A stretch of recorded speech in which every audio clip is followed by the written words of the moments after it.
Shuelin, I won 10 million, Qinshua's voice, exactly the same as in my previous life, woke me from my light sleep. In my previous life, I came home from work and saw Qinshui nervously fiddling with her phone. Not wanting to disturb her, I lay down on the sofa and fell asleep. Not long after, I heard her excited screams. At the time, I thought she had gone crazy with dreams of sudden wealth and warned her not to fall for a scam, but she immediately transferred 1 million to me, snatched my phone, called my boss, and quit my job for me. By the time I came to my senses, I was already abroad, remembering how, in my previous life, I had been crippled and lived a life worse than death. I suppressed the hatred in my heart that made me want to end us both. That would be too easy for her. She should experience everything I went through. Seeing that I didn't respond, Qinshui thought I didn't believe her and said, Shuelin, don't doubt me. I really won 10 million. I'll transfer 1 million to you right now. We agreed that whoever struck it rich would take care of the other. Quit that lousy job of yours. I'll help you resign right now. From now on, I'll take care of you. As soon as she finished speaking, she reached for my phone. I held back my hatred, tightly grabbed her hand, and dragged her toward the door. Xiaoxue, you've been scammed. Let's go to the police right now. In my previous life, I had also suggested going to the police, but Qinshui insisted she had really won the prize. Her nervousness and unease in those days were only because the amount was so large that she didn't dare tell anyone. That day, she had already claimed the prize, and the full 10 million had been deposited into her account. She also said that the passports we had applied for not long ago had come in handy, allowing us to leave the country immediately. Yes, the timing of the passport application was just right, and winning the prize was also just right. A month ago, Qinshui had started buying lottery tickets frequently, saying that if she won, we would travel abroad. She even dragged me along to apply for passports, ready to leave as soon as she won. Back then, I laughed at her for being obsessed with sudden wealth. Now, it seems I was the biggest fool, completely unaware that I had been set up long ago. Xiaoxue, winning 10 million isn't something that just happens. If you've really been scammed, come with me to the police station now. There might still be a chance to recover the money. I stared intently at Qinshui, this person I had grown up with since childhood. At this moment, it felt as though I had never truly known her. Why won't you believe me? Qinshui stamped her foot anxiously. I really won the lottery a few days ago. I'll book the tickets right now, and we can go on a nice trip together. You've been working so hard lately. And didn't you say before that you wanted to go to an island? Let's fly there and really relax. As soon as she finished speaking, my phone buzzed with a confirmation message for the book tickets. Go pack now, we're leaving tonight. Anyway, I have money now, so we don't need to bring anything. We can just buy new stuff when we get there. Quick, grab your ID and passport. We're leaving right now. Qinshui couldn't wait another moment. She turned and dashed into the room to start rummaging for her things. Qinshui and I grew up together in an orphanage. After college, I happened to get a job at a foreign company, while Qinshui struggled to find stable work and kept switching jobs. Thinking back, I've been supporting her for 4 years since graduation. At first, we squeezed into a tiny rented apartment, and it wasn't until 6 months ago, when she became a beauty blogger, that we moved to a 2-bedroom apartment, all because she needed a better environment for her videos. I always thought we were each other's only family. For 4 years, I quietly covered all the expenses, went along with her when she wanted to move, and always encouraged her not to worry. But in the end, all my efforts only earned me her 10 million. Qinshui ran out with her things and, seeing I hadn't moved, urged, "Why haven't you packed yet? We're running out of time. Hurry up." Pressured by her, I picked up my ID and passport and followed her out the door. On the way to the airport, Qinshui was both nervous and excited. In my previous life, I thought she was acting this way because she had suddenly won a prize, and I didn't notice anything unusual. But now, looking again, her face was filled with uncontrollable ecstasy, her hands tightly clutching her phone, her eyes darting around, not daring to look at me. When we arrived at the airport, I pretended I needed to use the restroom. Once inside, I threw my passport and ID card into the toilet. Then, I rushed out in a panic. Shui, what should I do? My passport and ID fell into the toilet. Upon hearing this, Qinshui looked utterly disbelieving. How could you be so stupid? She snatched my bag and rummaged through it for a long time. Seeing that they were really gone, she hurriedly ran toward the restroom. Which toilet did they fall into? Can we still fish them out? I followed closely behind and pointed it out to her. Qinshui refused to give up and even emptied the trash can. Shui, what are you looking for? They fell into the pit. I pretended to be frustrated. It's all this toilet's fault. I was just getting a tissue, and the things in my bag fell out. I panicked and stood up, and it automatically flushed before I could even pick them up. Qinshui believed my words and, in a fit of anger and embarrassment, kicked the restroom door. You're so stupid. Taking your bag to the bathroom, you're usually so sharp, but you dropped the ball at the critical moment. Just like a pig, I've never seen anyone as foolish as you. It's infuriating. I really want to see if your head is filled with crap. I followed behind her, staying silent as usual. In the past, I always thought Chinchua scolded me for my own good, but now, watching her curse at me without caring about the people around us, I finally understood. I treated her like family. But she saw me as nothing more than a tool to order around, someone to yell at whenever she pleased, and a means to make money when needed. Before she could finish her tirade, I interrupted. Xiaoxue, we're running out of time. Why don't you go ahead first? I'll get my ID and passport reissued and then catch up with you, you stupid pig. What's the point of me going if you're not coming? In the past, this statement would have made me feel important to her. Now, even though I'm still important, my perspective has completely changed. What should we do then? I pretended to be troubled. Getting the ID card, passport, and visa process will take at least half a month. By then, it will definitely delay your trip. Chinchua was as restless as an ant on a hot pan, constantly tapping on her phone to contact the person on the other end. After a long while, her tense expression finally relaxed. It seemed she had managed to secure some time. We'll go and reapply for these documents tomorrow. For now, let's just go home, she muttered. How could I be so careless? I finally had the chance to travel abroad. Xiaoxue, if it really doesn't work out, you should go first. Don't let me ruin your plans. I continued to persuade her. Traveling abroad has always been your dream. Now that you have the money, don't waste the opportunity. I'll resign as soon as possible and, once everything is settled, fly over to join you. You'll have to take care of me then. You can't just abandon me now that you have money. I'll cling to you for life. Chinchua was clearly tempted. After I repeatedly assured her that I'll join you in half a month at the earliest and will never leave her for the rest of my life, she finally nodded in agreement. Then you must go and handle everything tomorrow. Come find me as soon as possible. After seeing Chinchua off, I immediately went back to pack my things and moved out of the rental apartment overnight. The next day, when Chinchua contacted me, I told her to enjoy her trip and even sent her photos of the receipts for reissuing my ID card and passport. Seeing the travel photos she posted on her social media, I knew she had completely let her guard down. About a week later, I completely disappeared. I quit my job, threw away my SIM card, and deleted all the social media accounts she could use to find me. I planned to start over in a new city, but just when I thought Chinchua would be trapped on the island suffering, she showed up at the door of my new rental apartment. I had just returned from the supermarket when I saw Chinchua standing at the door, dragging her suitcase. Gone was the energetic spirit she had during her trip abroad. She looked haggard, with dull eyes. She acted as if nothing had happened, bossing me around just like before. Shuelin, you made me search for you. Why didn't you tell me you were coming here? What are you standing there for? Hurry up and open the door. I almost fell asleep waiting for you to come back. I gripped the keys tightly in my hand, feeling a bit flustered. I couldn't understand how she had managed to pinpoint my location so accurately, and I had no idea what she would do next. Chinchua, I'm avoiding you. Can't you see that? Chinchua acted as if she didn't care, but I caught the fleeting guilt on her face. Instead, she made excuses for me. Hey, don't I know you? You must feel uncomfortable now that I have money and there's a gap between us. Others would flock to me, but you, on the contrary, ran away. If you ask me, you're just too proud. I wouldn't look down on you, so why are you so foolish? Have you forgotten that you're the only family I have left? We grew up together. Do you know how heartbroken I was when I couldn't find you? Chinchua suddenly burst into tears. I even reported you missing to the police, crying and begging them to help me find you, lying to them that you might do something rash. I was so scared when I couldn't reach you all this time, afraid something bad had happened to you. I haven't slept for 2 days. When I got here, I went door to door with your photo, asking about you. Now I'm exhausted and starving.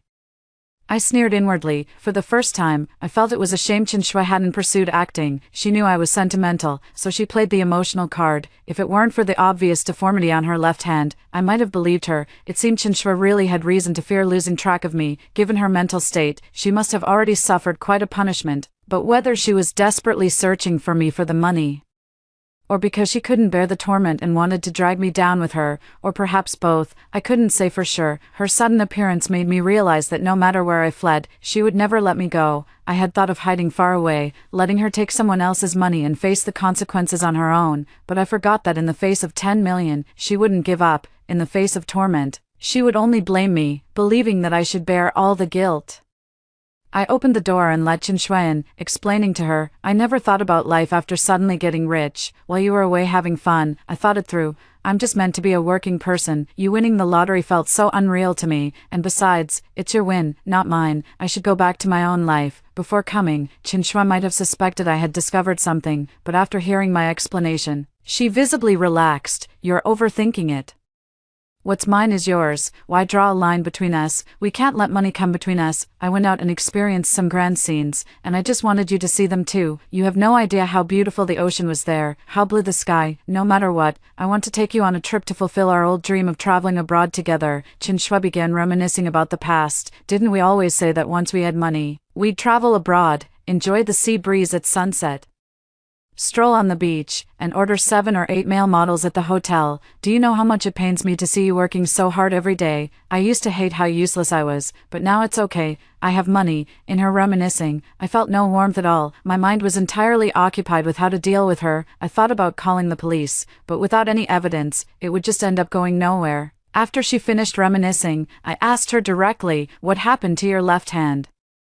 She shivered, forcing herself to appear calm as she said, "Isn't it because of you? I couldn't find you, my mind was wandering, and I missed a step on the stairs." "Oh, it looks serious, but it's really nothing. Let's not talk about this anymore, so you won't feel guilty. Just think of it as fulfilling my dream. Come on a trip with me. I've seen how well you've taken care of me over the years, and I want to repay you." Guilt, repay. Chen Shui clearly knew that person named Jin Xiu was extremely twisted, and if I went, it would be a dead end for me, yet she still pretended to be innocent, coaxing me to go, and even had the nerve to call it repayment. In the end, the allure of money was just too strong. In the end, I agreed to go abroad with her for a trip in a few days. She was so eager to keep me there, and I wanted to keep her there too. On the day of departure, Chen Shui and I set off for the island. Along the way, Chen Shui kept a close watch on me, proactively carrying my bag, afraid that what happened last time would occur again. She spoke to me kindly and patiently. No matter how much I acted up, she never got angry, all because she was worried I might get upset and decide not to go. Upon arriving at the hotel, Chen Shui couldn't contain her excitement. I desperately suppressed the urge to run away and, as soon as we entered the room, claimed I was too tired and needed to rest, turning down her invitation to go out. By 7 in the evening, Chen Shui came in holding 2 glasses of red wine. "Shui Lin, let's have a drink tonight to celebrate." She handed me a glass, and as I took it, I glanced out the window. It had been open since I arrived, and the evening air was a bit chilly. "Shui, could you go close the window?" Chen Shui set down the wine and turned to close the window.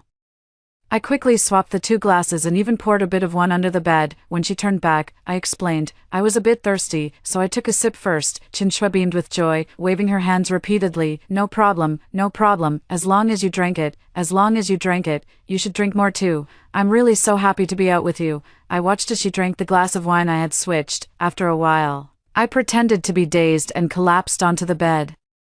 Chen Shui called my name a few times, and when she got no response, she happily muttered to herself, 10 million, 5 million, 15 million. Gradually, her voice faded. I opened my eyes, got up, and tied her up. She hadn't drunk much, so after securing her, I splashed 2 basins of water on her, and she woke up immediately. "Shui Lin, what are you doing? Why are you tying me up?" Chen Shui struggled desperately, but when she realized it was futile, she started screaming. "Go ahead, scream louder," I said coldly. "You picked this room yourself. Test the soundproofing." At my words, Chen Shui instantly stopped shouting. I tied her to the head of the bed and said coldly, "You went to such lengths to send me to Jin Xiu. If you won't let me live in peace, I won't go easy on you either." Ignoring Chen Shui's shock, I dug out both of our passports and IDs, kept mine safe, and destroyed hers right in front of her. During this time, Chen Shui kept playing dumb. "Jin Xiu, who's that? A new boyfriend you just started dating? Why haven't I heard you mention him before?" It wasn't until she watched the documents being destroyed right before her eyes that she dropped the act. "So you found out long ago. When did you figure it out? And you still came with me even after knowing?" I went ahead and changed into Chen Shui's clothes without answering her question. "Do you really think you can leave after coming here?" Chen Shui said viciously. "His people are everywhere. I suggest you don't waste your energy." I stopped what I was doing and glanced at the destroyed documents on the floor. "Whether I can leave or not is uncertain, but you definitely won't be going anywhere." Chen Shui realized the severity of the situation and struggled to sit up, quickly putting on a flattering expression. "Shaolin, listen to me. I didn't mean to hide it from you. Jin Xiu is very rich. This hotel is his. He fell in love with you at first sight and insisted that I bring you here, saying he wanted you to experience the scenery of his hometown. Weren't you always longing to see the ocean? Tomorrow, we'll go out, and I'm sure you'll love it. He was the one who told me to keep it a secret. I originally wanted to tell you. Let's talk this out calmly. Could you untie me first? We've grown up together. Don't you trust me? I would never lie to you." "Right, fell in love with me at first sight. I sneered. In my previous life, when I woke up, I saw a strange man looking at me with a gentle expression, and it gave me goosebumps all over. I told him I didn't know him, but he said he knew me, had seen many of my photos and videos, and was completely infatuated with me. For a long time after that, I ran away and tried to escape, but I was always caught. Did Qinshui think this was some kind of Cinderella story? She had no idea how devastated I was when I saw those people with broken limbs locked in cabinets. I begged Jin Shiyu on my knees, crying and pleading for him to let me go, even banging my head until it bled. At that time, Jin Shiyu said he would release me if my friend returned the money. I called Qinshui for help, asking her to return the money, but she said, "Who is Shui Lin? I don't know her," for 10 million. She tricked me into coming here, completely sealing my fate. The last time I tried to escape in my previous life and was caught, Jin Shiyu patted my face and said, "If you stop running, I'll let you keep your body intact." Just like that, my limbs were broken, leaving me neither dead nor truly alive, spending day and night in a wheelchair, drowning in tears, and the one who started it all was Qinshui. I always thought she was just an ordinary overseas beauty blogger, but it turns out she had been using my photos to chat with people all along. From the very beginning, I didn't even know Jin Shiyu, yet in my previous life, he knew everything about me, my preferences, my habits, he knew them all. On the night I sent Qinshui away, I went back and searched through all her things, only to find that she hadn't just been using my photos to chat with one person. On all her social media platforms, she was posting pictures of me, even using my name to swindle people. The so-called beauty blogger was nothing but a front. If it weren't for her, I wouldn't have been targeted by someone like Jin Shiyu. You should be happy about this. Qinshui quickly defended herself. You should be glad I found you a good home. Think about it. With him, you won't have to work hard, and I'll have money too. Isn't that a win-win situation? I rushed forward, grabbed her deformed left hand, and roared, "What kind of win-win bullshit is that? Is this what you call a good home? Why don't you take it yourself? If you love money so much and being with him means endless wealth and luxury, why don't you stay with him?" Whether in her previous life or this one, Qinshui always chose to take the money. She's so clever. How could she not know that someone willing to pay 10 million for a person is definitely not a good person? Even though she learned her lesson in this life, she still wanted to push me into it. We grew up together, and I've always trusted you. Always gone along with you and satisfied your every wish, but you, how many despicable things have you done behind my back? I demanded, seeing that I remained unmoved. Qinshui completely dropped her disguise and burst into laughter. Haven't you already discovered everything I've done? When I said you were stupid, did you really think I was complimenting you? Since you can't leave anyway, I might as well tell you. I've wanted you to disappear every single moment. Her eyes were filled with hatred. Why? I was bewildered. I had always treated her like a younger sister and never realized she hated me so much. Was I too foolish, or was her acting just too good? Why? Qinshui hysterically accused. Ever since you came to the orphanage, everyone has liked you. Even the parents coming to adopt children always noticed you first. We were both abandoned, yet you acted as if nothing had happened. Always dressed neatly and cleanly, everyone who saw you praised you for being cute and sensible, while I was like an ugly duckling next to you. Since we were little, I've wished for you to disappear quickly, but when I saw people coming to adopt you, I couldn't bear the thought of you having a good life. To be honest, I ruined every single adoption opportunity you had. I just wanted you to be like me, a child nobody wants for life. But we've all grown up now. No one will come to adopt us anymore, yet you still managed to shine elsewhere. Her voice grew increasingly shrill. You were a good student, got into university, while I could only go to a technical school. The guys chasing you were tall and handsome, while the ones chasing me were all dyed-haired, tattooed punks. You landed a good job, while I kept hitting walls everywhere and ended up having to entertain and drink with people in bars. Heaven is so unfair. I hate you. I hate your very existence. If it weren't for you, I would have been adopted long ago, but why couldn't they see me? I hate your fake, hypocritical act. We both escaped the orphanage, yet you insist on going back every year. The director praises you endlessly, the other kids like you too, and I just become the bad example. I want to ruin you. I want to make everyone despise you. I was stunned. I still remember when I first arrived at the orphanage. It was Qinshui who reached out to befriend me, and we gradually grew close. Now she's accusing me of these baseless crimes. There were so many children at the orphanage. If it weren't me, someone else would have been liked. I was just trying my best to live my own life well, to keep myself clean and tidy, just hoping to have a family again. I go back every year simply out of gratitude. After hearing her accusations, I laughed. It must have been really hard for you. Putting up with me all these years while holding back your grievances, what kind of twisted psychology makes you hate me so much? I stopped paying her any more attention and turned to leave. If you dare leave, I'll post all those videos on domestic websites and completely ruin your reputation, Chinshua screamed after me. Aren't you the one who prides yourself on being self-reliant and persevering? If the people at the orphanage found out the money you donated came from questionable sources, what do you think they would say? I paused in my steps. Chinshua thought she had caught my weakness. Let me go now, and I might consider whether to reveal it or not. I casually picked up the remaining red wine and forcefully poured it into her mouth. That depends on whether you'll have the chance to reveal it. Before leaving, I looked at her and said, guess, will they pay me 10 million by then? Before Chinshua could say anything, she passed out. In Chinshua's computer, I discovered that she not only used my photos to chat with others but also recorded all my daily activities, even installing cameras in the bathroom. Perhaps, without my knowledge, my photos and videos had already been circulated. However, the utter ruin she spoke of was nothing compared to the pain I endured in my previous life, even without the 10 million issue. Chinshua was slowly destroying me. Those daily moments she made me perform for the camera were never about preserving memories, but about using them to scam money. Now, with such an opportunity to both secure a huge sum and make me disappear, she naturally jumped at the chance. I composed myself, walked out of the room, and hung a "Do Not Disturb" sign on the door. The reason I chose to act immediately upon arrival was that I knew after tonight, I would be recognized by Jin Shiyu's people. Since I had just arrived today, their guard would be down, and they hadn't had the chance to get a clear look at my appearance. If I didn't escape tonight, even the hotel housekeeping staff would be able to recognize me by tomorrow, and then there would be no chance of getting away. I wore Chinshua's clothes and kept my hat and mask on the entire way. We were about the same height, so I could just barely pull it off. In my previous life, I had followed Chinshua here in a daze, unaware that something was off about this trip. Once we arrived, everything, food, clothing, lodging, and transportation, was meticulously arranged, and there was even a hotel driver following us at all times. The moment I stepped outside, I realized someone was watching. No wonder Chinshua was so certain I couldn't leave, but I didn't have much time. As long as I could get out of this hotel, there was a chance to escape. I picked up my phone and started a live stream, trying not to draw attention. Hey everyone, guess where I am? The Garden Grand Hotel. Yes, Flying Pig got it right. This is the lobby. I'm heading to the buffet for a meal now. Come along and check it out with me. There was actually no one in the live stream. I was just using my phone to cover my face, talking to myself and pretending to be curious about everything. I wandered around,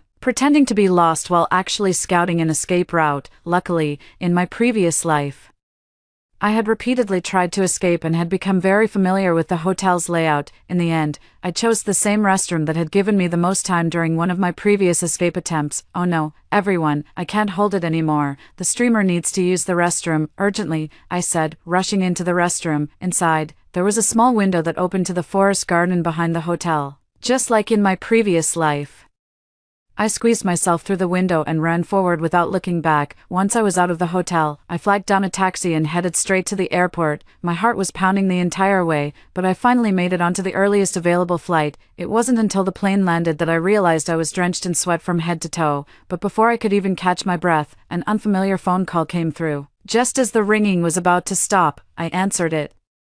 Kim Se-woo's voice came through the phone, so gentle it was chilling. Why did you leave so soon? You haven't even had a chance to properly enjoy the scenery here. Did you have a disagreement with your friend? Why did you tie her up and run away from the restroom? What a shame. I haven't had the chance to see you in person yet. I've only seen you in videos. Such a pure body. I held my breath, my hands trembling uncontrollably. Kim Se-woo's tone was gentle, but beneath that gentle exterior lay a ruthless killer. If I hadn't witnessed his deceitfulness firsthand, I might have been fooled by his facade. You must have arrived in your homeland by now, right? He chuckled softly. You're so lucky to have been born in such a good country. Perhaps we'll meet again someday. Meet again someday. That's the kind of fate I would never wish for, even if it killed me. Returning to my new place, I developed a high fever. In my dreams, I was back on that island again, just like in my previous life. Opening my eyes to see that devil Kim Se-woo, he said to me, I bought you for 10 million, how should I make sure I get my money's worth? In the dream, I kept trying to escape, each time running a little farther than before, but every time I was caught just as I saw hope. My hopes shattered again and again. I also dreamed that Chinshua returned to the country with the 10 million and donated a lot of things to the orphanage.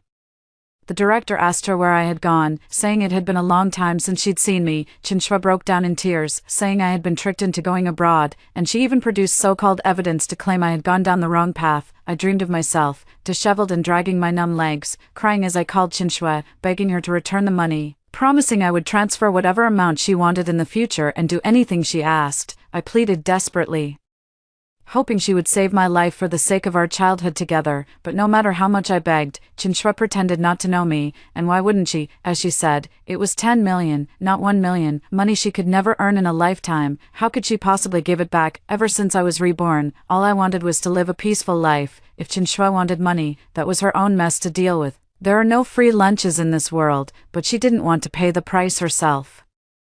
She wanted to sacrifice me instead. Not long after, I received a call from Chinchua. I wasn't surprised. This was always how Kim Sewoo and his people operated. Shua Lin, save me, please, come save me quickly. Chinchua pleaded hoarsely on the other end of the phone. Save you? How can I save you? I said coldly. Have you forgotten? You were the one who took the money. I still have the 1 million you transferred here. Why don't you ask them if they want it? They don't want the money. They don't want the money, only you can save me, Chinchua cried out. They said as long as you come in person, I can live, so you want me to trade places with you, is that it? I retorted. Chinchua didn't answer, just kept screaming for me to save her. In my previous life, Jin Shiyu said that as long as I returned the money, I could come back. They loved watching people make choices between money and human lives. The more money involved, the more challenging they found it. Testing human nature with money had always been their game, and most people chose the money. The more people who chose money, the more excited they became. In my previous life, Chinchua couldn't hear my desperate pleas. How could I be foolish enough to put myself in danger again in this life? Chinchua, I've been giving you chances all along, I said calmly. I told you to call the police, but you dragged me to the airport instead. I threw away my documents because I didn't want to suffer.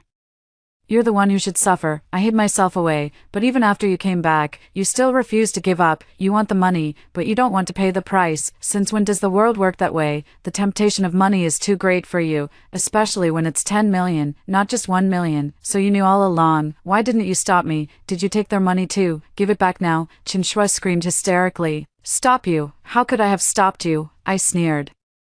Now that you've fallen into the abyss yourself, you finally feel regret. One wrong step leads to another. This is a pit you dug for yourself. Even if I had refused to go abroad with you back then, you would have found a way to force me. I was just protecting myself. As for the money, I took 20 million. It's all because of you. Ever since I met you, nothing good has happened to me. It was like this when we were kids. And now you've ruined me like this. Why don't you just die?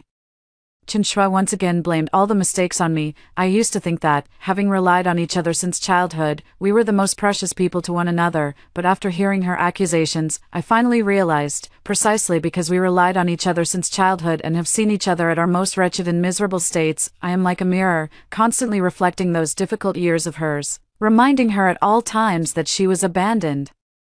That's why she wishes I would disappear. Chinchua knew her own situation and didn't scold for long before bringing up the favor she did for me. Shua Lin, don't forget, I saved your life when you were a child. You can't just stand by and watch me die now. When we were kids, I was bullied by other children. An older kid pushed me into a pond. I struggled desperately in the water while all the other children ran away. Only Chinchua saved me by pulling me out with a stick.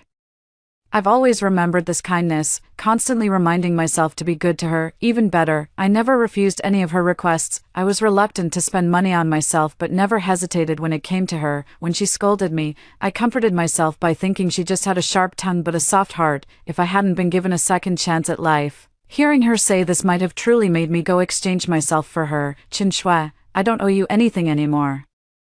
I've already repaid you, I said calmly. You got drunk and injured someone, and I knelt down to apologize for you, taking 2 slaps from them. That was the first time I repaid you. You had online loan debts, and I used all my savings to help you pay them off. That was the second time I repaid you. When I found out you were using my photos to make money, I didn't expose you. That was the third time I repaid you. You can't be ungrateful. I don't know what you're talking about.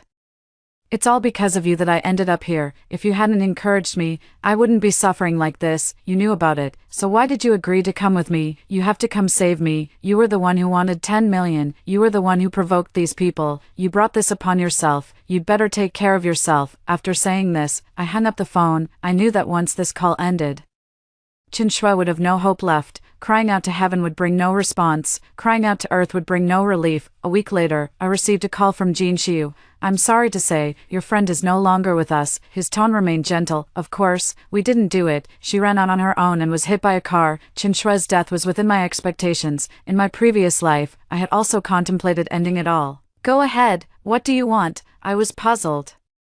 I'm just an ordinary person. There was no need for him to call me specifically, nothing much. Just found it intriguing. Jin Xiu chuckled lightly. You're the first person who, after taking the money, ended up trapped here. It piqued my interest and added some flavor to the game.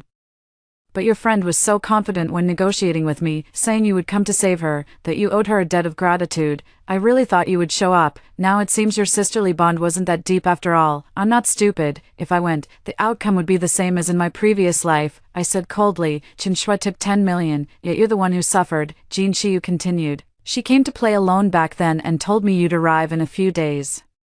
When the time came, you both disappeared. We gave her a small punishment and let her choose, continue the game or end it. If she chose to end it, she could leave by returning the money. Guess what she chose? Isn't this the outcome you wanted to see? Didn't you just want to watch people choose money? I retorted. Yes, it's exactly what we wanted to see, Jin Xiu said with a laugh, but she hesitated at the time. I saw through her thoughts and raised the stakes, 15 million to bring you over. She hesitated for a moment and chose to continue. He laughed on the other end of the phone. Money really is a wonderful thing. Money is a wonderful thing, but you people are anything but. I shot back. Oh, you don't want it. Jin Xiu tempted. I'll give you 20 million as a reward for your escape this time. How about that? Sorry, our country has an anti-fraud app. You've got the wrong person. I directly refused. 20 million, I might never have that much in my lifetime. But I have hands and feet, and I can earn money on my own, spending what I make, as long as I'm healthy and intact. That's better than anything. Not long after hanging up on Jin Xiu, I received a call from the police station asking me to identify a body. Seeing Qin Shui's condition, I felt somewhat emotional. Wasn't this actually a good ending? At least she didn't have to live a life worse than death like I did in my previous life. After handling Qin Shui's funeral arrangements, I anonymously donated that 1 million yuan. It wasn't because I'm particularly noble, nor because I'm unmoved by money, but because I couldn't spend this money with a clear conscience. Spending it would feel like a betrayal to my own intact limbs. After that, I found a new job. The pay wasn't high, but it was enough for food and clothing. In my spare time, I learned to cook delicious food, took up handicrafts I enjoyed, and traveled to many places with my own 2 feet.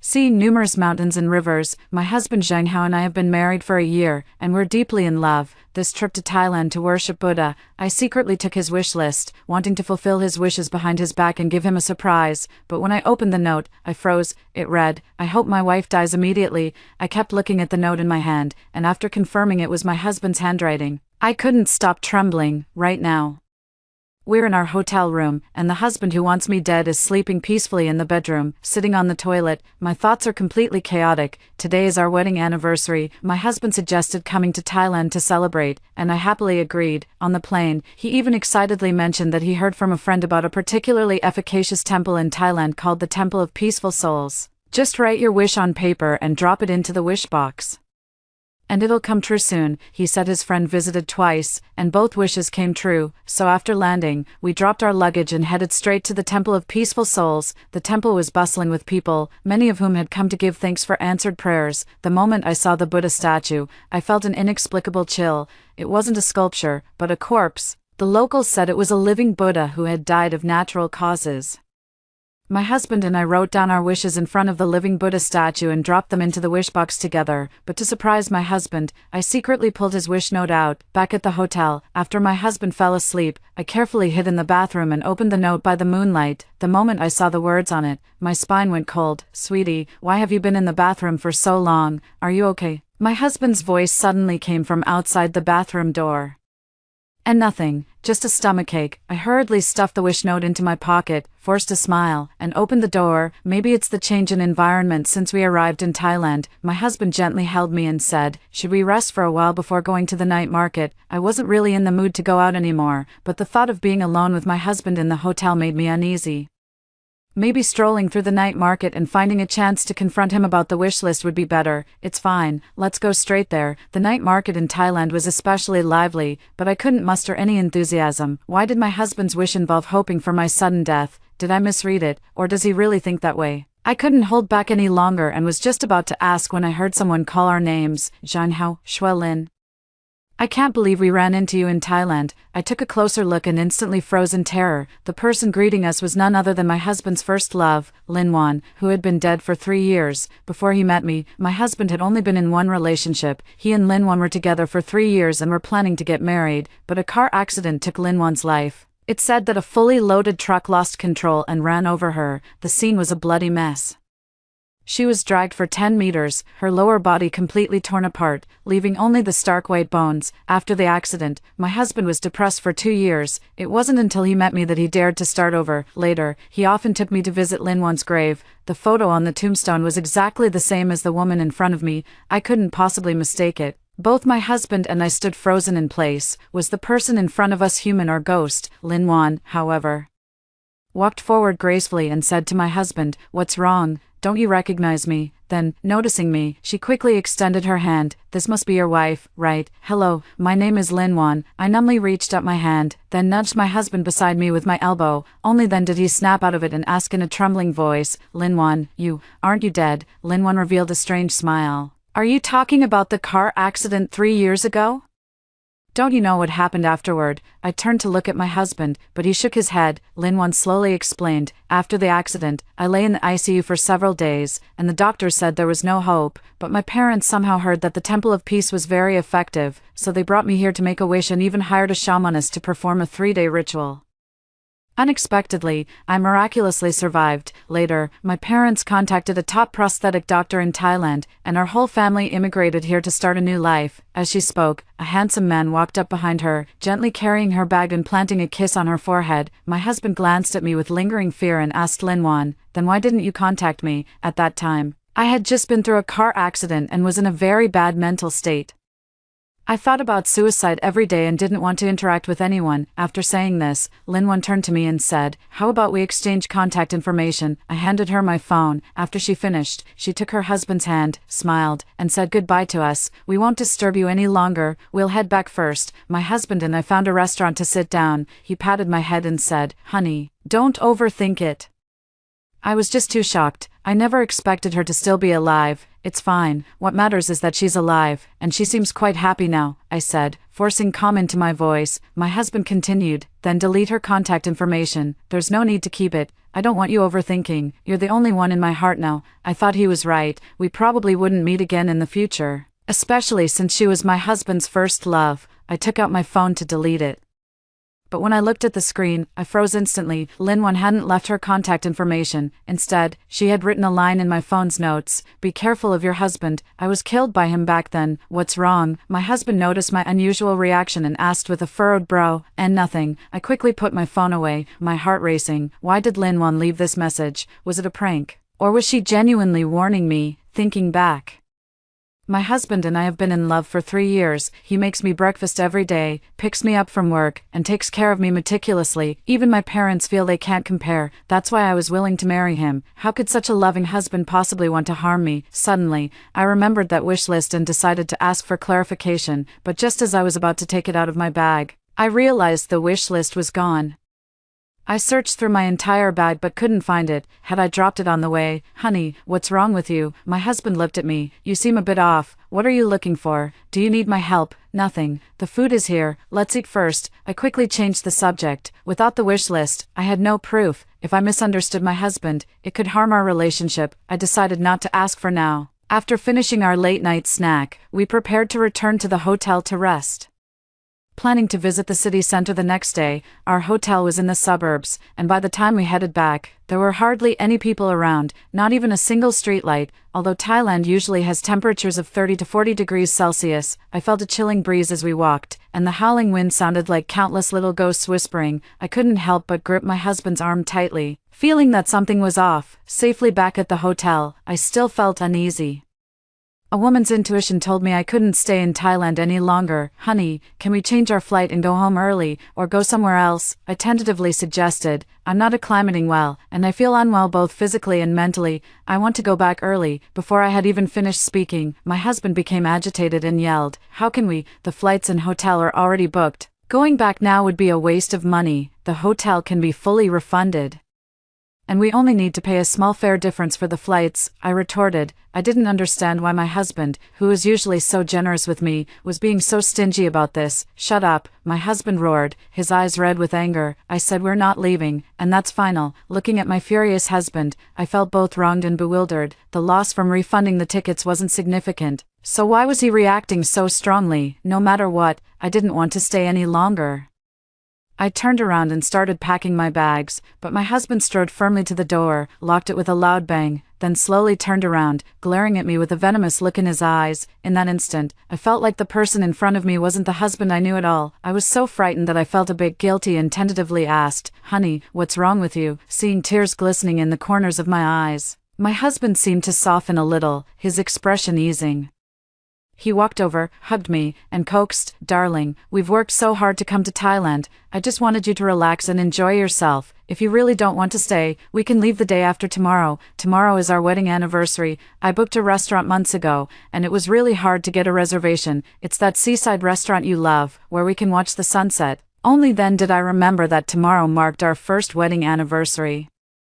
He had gone to great lengths to reserve my favorite restaurant just to celebrate with me, and here I was, being such a killjoy, wanting to leave as soon as possible and almost ruining his surprise. I nodded and agreed to leave the day after tomorrow. My husband kissed my cheek and said with a smile, "You're the best, honey." Then, his hands started to get a little restless. The atmosphere was just right, and we naturally got intimate. But just as things were about to get serious, my husband suddenly stopped, grinning mischievously as he asked, "Honey, want to try something exciting?" "Something exciting?" I asked curiously. In an instant, my husband sprang up from me and pulled a black box out from under the bed. The box looked somewhat familiar. I remembered he had bought it on his way back from Manhattan Temple. He pulled out a blood-red silk scarf from the box and said, "Let's play with this." Under the dim light, the silk scarf looked as if it had been dyed with blood, emitting a faint red glow.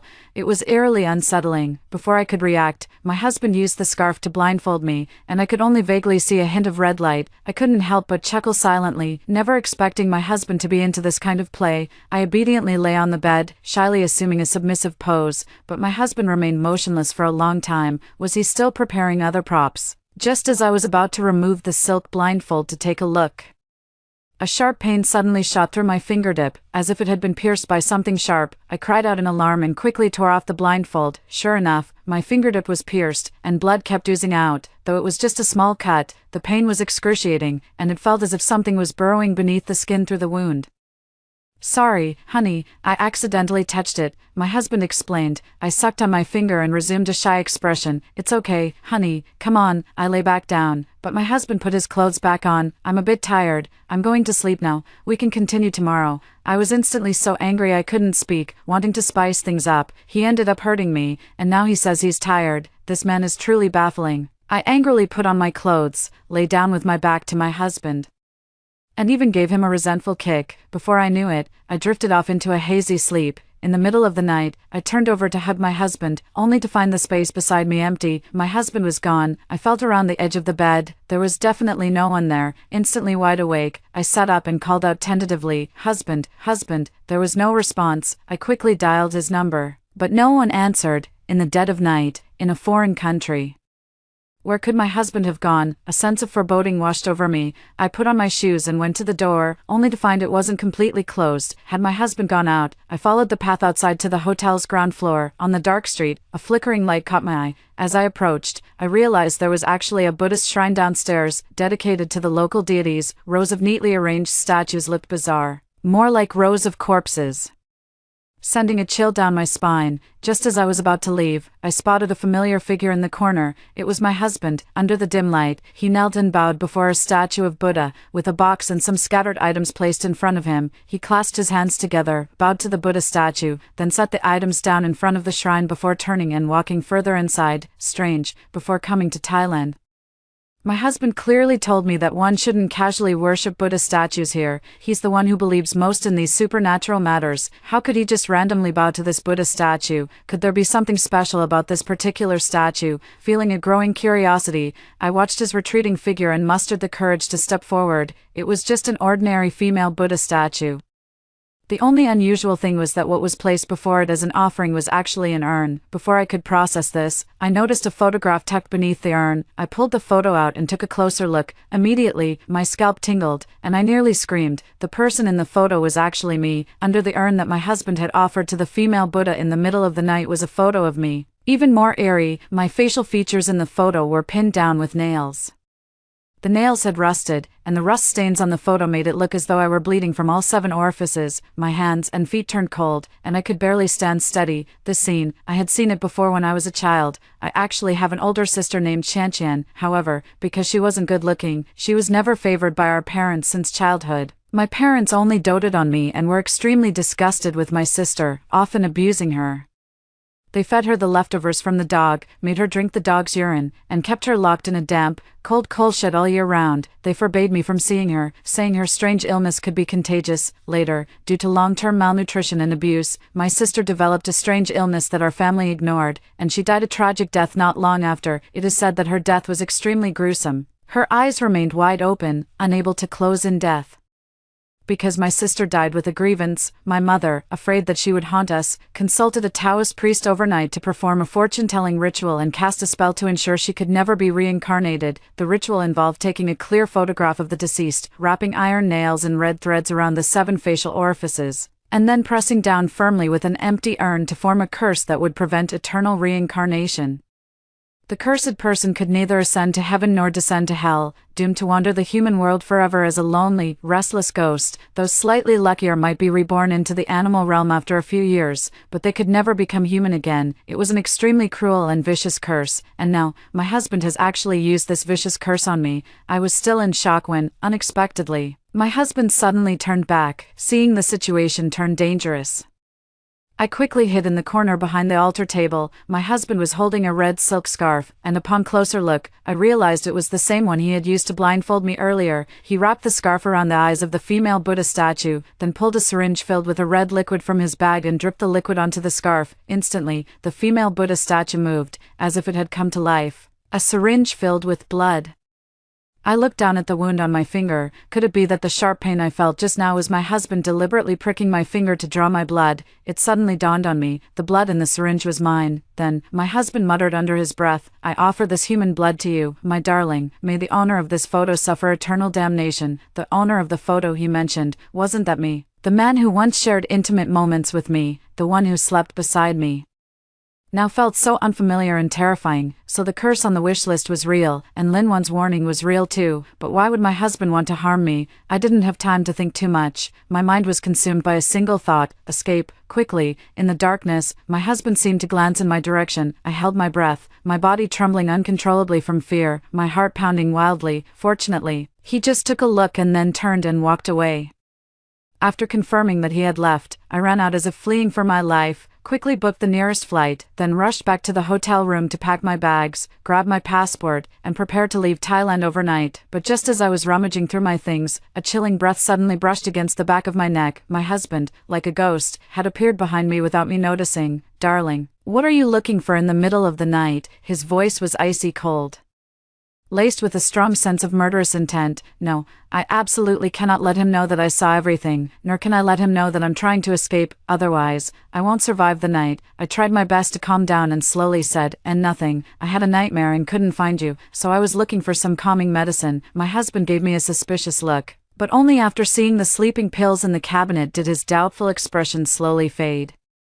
He returned to his usual doting self, gently embracing me and saying, "So my baby had a nightmare. It's all my fault. I was a bit thirsty and went downstairs to buy some water. I'm back now. Don't be afraid." He patted my back to comfort me, just like he did when we were deeply in love. Then, my husband found sleeping pills for me and watched me take them before lying down again. I secretly held the sleeping pill under my tongue, not daring to fall into a deep sleep. Before long, the sound of my husband's steady breathing came from beside me. Once I confirmed he was asleep, I quietly got out of bed, picked up the passport placed at the edge of the cabinet, and walked barefoot to the door. I glanced fearfully at my husband sleeping soundly in bed. The face I once deeply loved now sent chills down my spine. I had read many news stories about husbands killing their wives for insurance money or hacking them to death, but I always thought such things would never happen to me. I always believed my husband loved me deeply, but now, everything seemed so eerie and absurd. I had already decided that once I returned to my home country, I would pack up all my belongings and divorce him. I took a deep breath, letting go of any lingering attachment, and reached out to open the door, only to find it had been locked from the outside at some point. I pushed the door with all my strength, but the lock didn't budge. Just then, a chill ran down my spine from behind, terrified. I turned around. My husband was already sitting up in bed, looking at me with a faint, mocking smile. "Darling, if you're going back to our home country, why didn't you wake me?" His voice was laced with sarcasm. My heart tightened, and I was just about to stammer a rebuttal when he added, "Besides, you still haven't broken the habit of being careless. You forgot something." My husband raised his right hand, holding a small note. I took a closer look and instantly felt a chill run through my entire body. It was that wish list I thought I had lost, the one that read, "I hope my wife drops dead immediately." It turns out it was never lost. My husband had secretly hidden it. He had known all along that I was aware of it. Since I had been found out, I dropped the pretense and mustered the courage to say, "Yes, I'm leaving," before I could finish my sentence. The man in front of me suddenly slapped me hard across the face.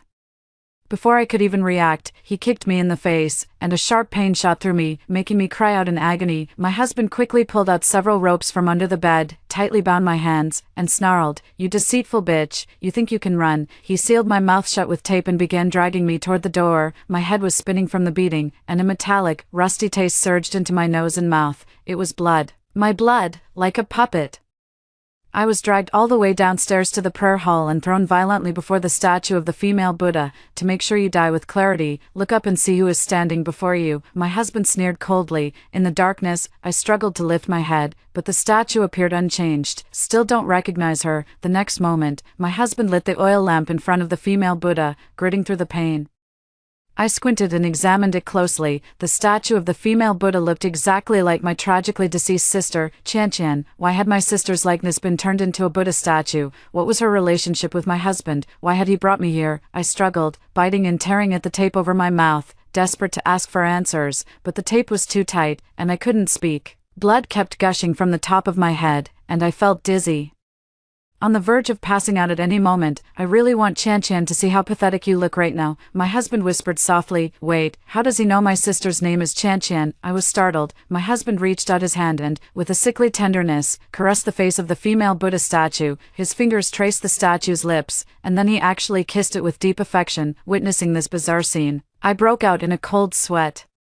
The sweat mixed with blood and flowed into my eyes, causing a sharp, unbearable sting. What a pity, Tian died tragically long ago. My husband's expression suddenly turned sorrowful. "If it weren't for you, Tian and I would have a happy family by now. We promised to have a pair of twins, buy a small house in the suburbs, and live a blissful life together. It's all because of you. It's all your fault." When it comes to my sister, my husband becomes almost hysterical.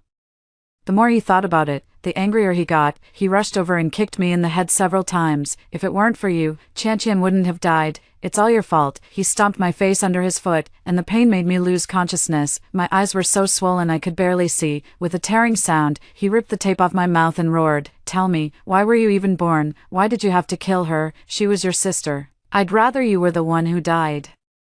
I cried out, almost sobbing, "I don't even understand what you're talking about. My sister clearly died of an illness."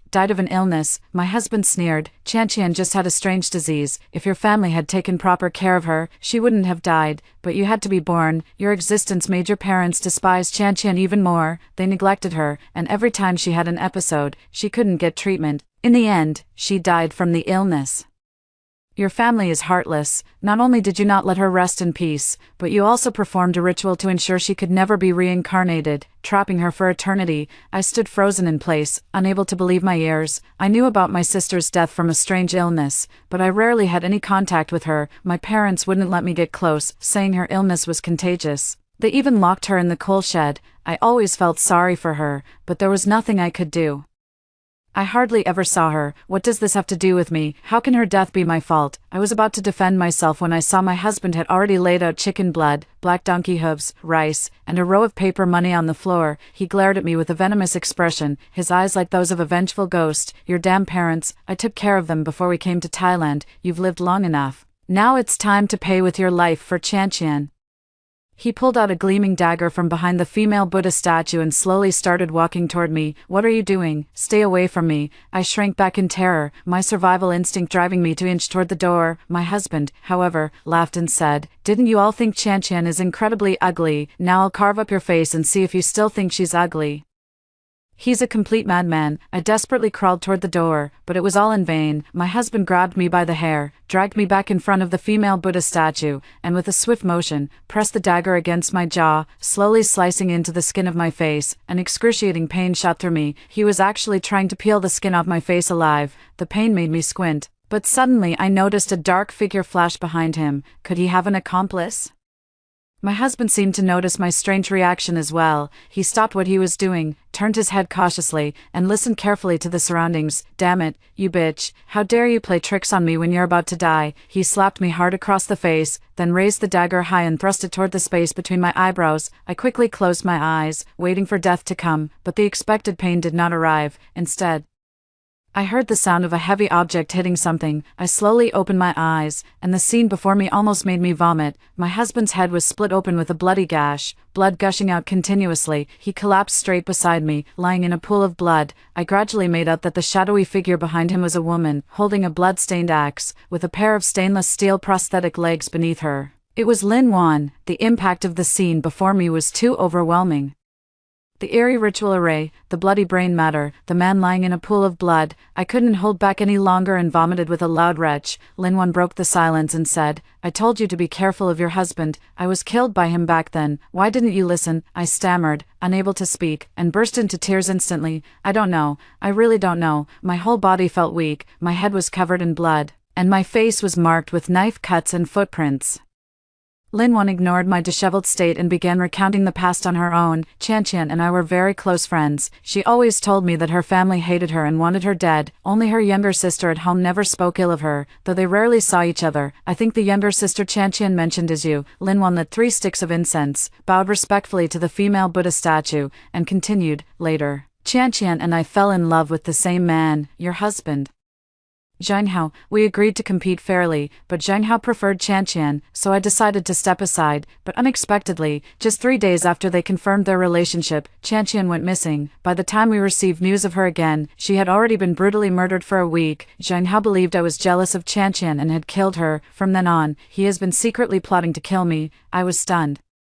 So Lin Wan and my sister were close friends and had fallen in love with the same man. Lin Wan gently stroked her prosthetic limb, her eyes filled with pain. Later, I learned the whole story. I don't blame Chan, I even sympathize with her. The only one I blame is Zhang Hao. That man ruined my life. After saying this, she untied the ropes binding me and shed tears in front of me. I didn't know what to say, trembling. I stood up and said, "Thank you for saving me."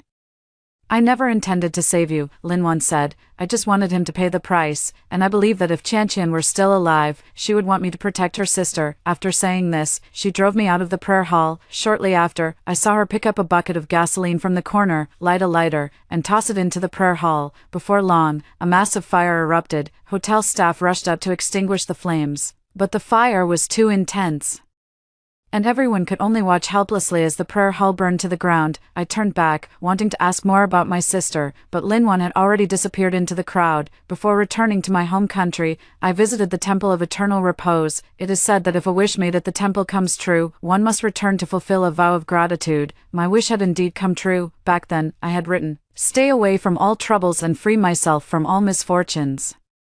Looking back now, hadn't it been granted, I bowed respectfully 3 times before the Buddha statue. Just as I was about to leave, a monk stopped me. He handed me a blank wish slip and, without saying a word, simply gestured with a pen for me to write down my wish. I glanced at the sky, took a deep breath, and wrote down my heartfelt desire. It wasn't until I returned home that I learned my parents had truly passed away. I arranged their burial and rebuilt my sister's tombstone, allowing her to rest in peace with dignity. A year later, Lin Wan contacted me, and we caught up over a video call. I noticed something unusual about her and asked, "Has something happened to you recently?" A happy smile spread across her face. "You're very observant. I just had a baby last month." She held the baby up to the camera. "It's a girl. Isn't she beautiful?" My husband and I decided to name her Chan. On the video call, The baby's eyes and eyebrows really do bear some resemblance to her sister's, Linwon smiled, tears glistening at the corners of her eyes, as her husband gently wrapped his arms around her. Seeing this heartwarming scene, I felt happy for her too. What about you?